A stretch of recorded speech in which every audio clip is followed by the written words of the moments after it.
one thing you have to give the Chinese Communist Party credit for is when they infiltrate something, they infiltrate all the way to the bone. I mean, this all started back in 2017. I was a big radio enthusiast, and I spent a lot of years in the U.S. military during the Cold War. And I used to like the Voice of America project, where the Voice of America would transmit into communist countries and try to put a voice of freedom. Well, here, when Miles Guo was on the Voice of America, they cut his mic off. Explain that a little bit. This is a deep infiltration.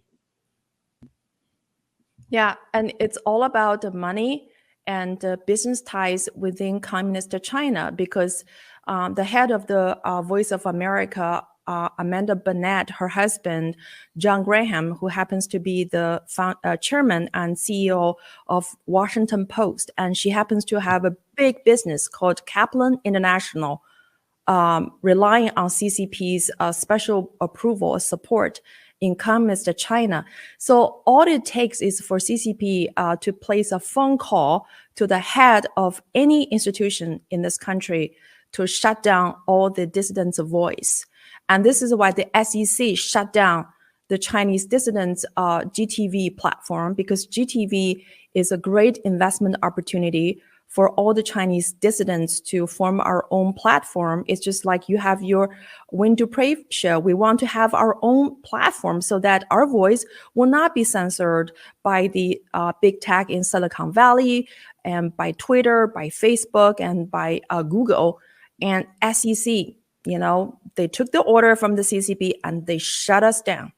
And they took all of our money, and still our money is being withheld by the SEC. It's not with Mr. Miles Guo, yet they blame Mr. Miles Guo for fraud. At the same time, over the years, the SEC has allowed hundreds of the CCP's state-owned enterprises to be listed in the U.S. stock market to scam millions and millions of American investors' money.